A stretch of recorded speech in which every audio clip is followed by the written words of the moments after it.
What's up, my fellow sinners?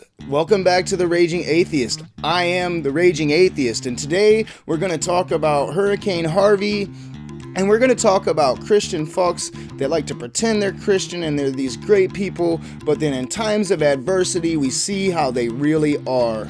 And first off, though, I want to give you some verses from the Bible talking about how Christians and believers in God should be helping other people. Deuteronomy 15:11, there will always be poor people in the land. Therefore, I command you to be open-handed toward your fellow Israelites who are poor and needy in your land. Exodus 17:12, when Moses' hands grew tired, they took a stone and put it under him, and he sat on it. Aaron and Hur held his hands up, one on one side, one on the other, so that his hands remained steady till sunset. Galatians 6:2, carry each other's burdens, and in this way you will fulfill the law of Christ. Hebrews 6:10, God is not unjust. He will not forget your work and the love you have shown him as you have helped his people and continue to help them. Hebrews 13:16, and do not forget to do good and to share with others, for with such sacrifices God is pleased. John 15:12, my command is this, love each other as I have loved you. Which he hasn't loved anybody. Love each other as I have loved you.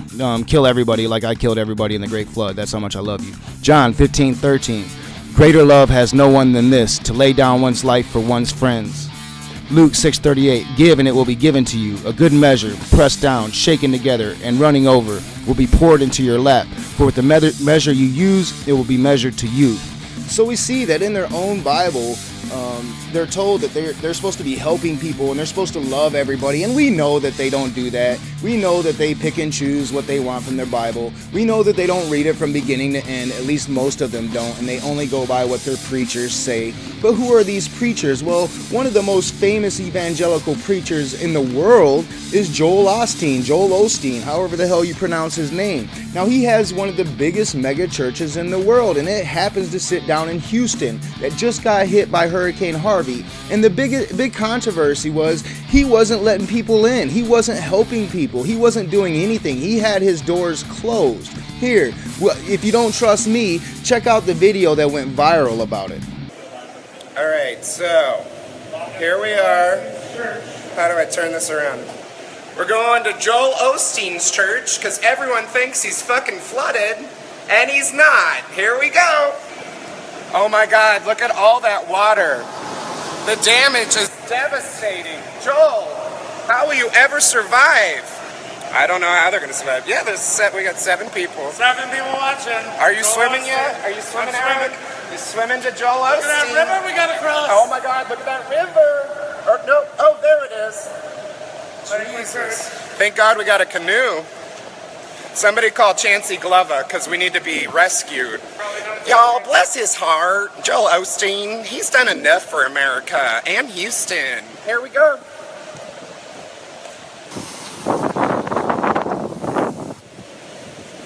There it is. There it is. They have no more room for anybody because nobody's welcome. That's why there's no more room. No more room at this end. Nope. Yep.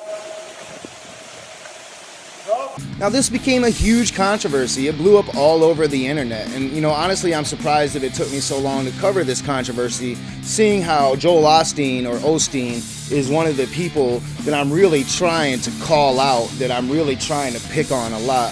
I think I've only done one video so far. This will be the second. But this ain't even me picking on him. This is me telling you the truth. He did not open his doors. He said that he was flooded out and that it wasn't safe. So people went and checked, and guess what? It wasn't flooded out at all. And so now he's been publicly shamed into doing the right thing instead of being that shining example of Christianity as he should be, as he tries to portray himself to be. Now, because he was shamed, he's doing the right thing. Current situation, Chris, is we're housing hundreds of people that have been displaced by the flooding, and then all day today and yesterday we've been receiving supplies, baby foods, baby supplies, medical supplies as well, to disperse to people in the different shelters. So that's what we're doing today. And honestly, I don't really care what caused him to do the right thing. I'm glad that now he is doing the right thing, and I give him props on that. I mean, he might be a son of a bitch, but he's not going to be a son of a bitch when the public thinks he's a son of a bitch. All right, so yeah, I give him props on that. But when asked about shutting the doors, about not helping, do you think he's going to be honest? Do you think he's going to look at you and say, you know what, we wanted to wait and see what happened, or, you know, we didn't really want to spend that much money like we did the last time? No, he didn't do that. He's going to lie right to your face and try to portray himself as a victim. Well, Chris, the church has always been open. Our doors, we received shelter victims just the first day or two. Dude is just straight up lying to you.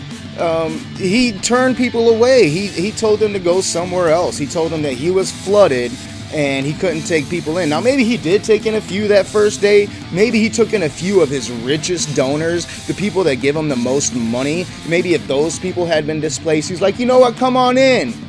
But the rest, the schlebs, the common man, no, he sent them down the road, yo. But there was a time, Chris, that the place was flooded. That's not a true statement, people that say that. We have floodgates right behind me over to the right, and it was within a foot of that. So there was a safety issue the first day or two. I mean, did you hear that? Did you catch that outright lie? He said we were flooded, but then he said we have floodgates to the right there, and the water had come to within a foot of that. So were you flooded or not? If the water came within a foot and it didn't actually come in, that's not flooding, yo. That's lying. And he just admitted it.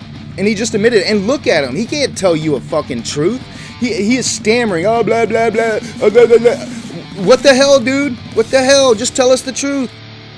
Don't defend it. You know what? If you don't come on and defend it and lie to us, we forget about it after a while. But that's not what he does, because he's a liar. He's a con man. Lying is in his blood. And say, yeah, maybe a little bit of water did come in. You don't think that the people that are underwater would deal with that inch of water on the ground until you got it out of there? Wouldn't be grateful for 99% of their bodies being dry? You don't think that you could have helped people whose entire homes are underwater?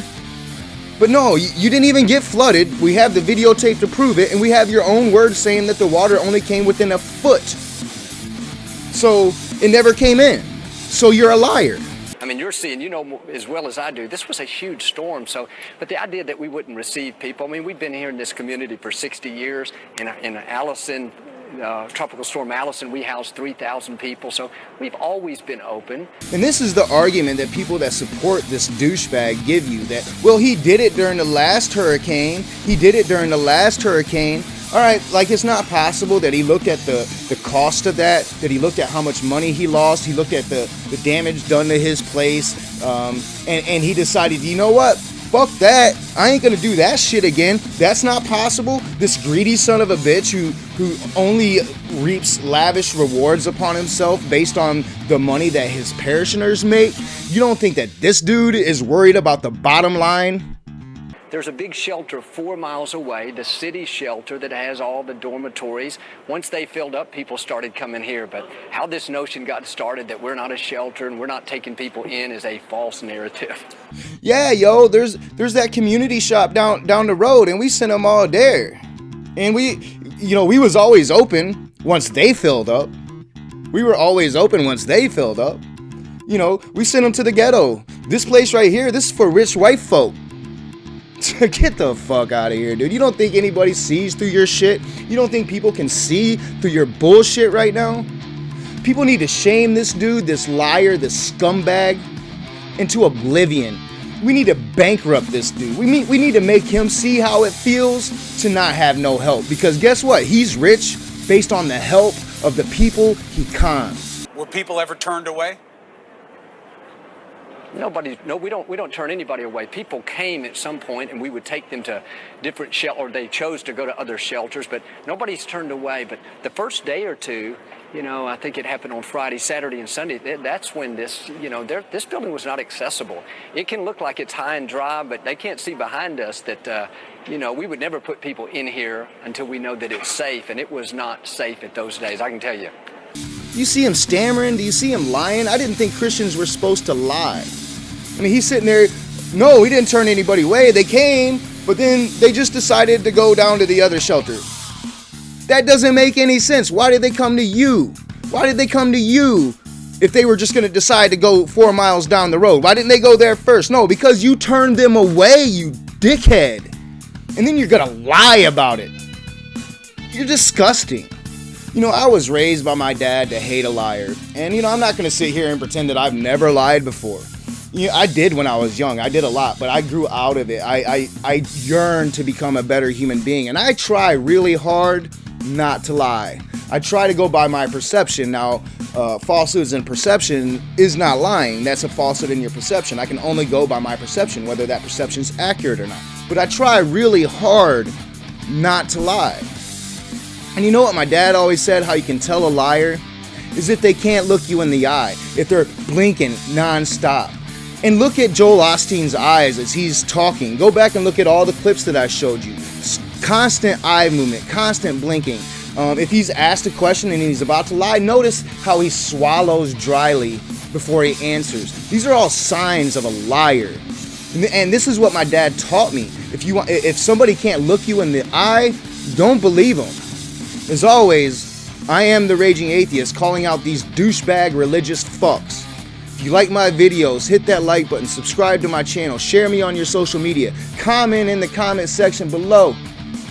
I want to hear from my fellow sinners, yo. I'll see you soon.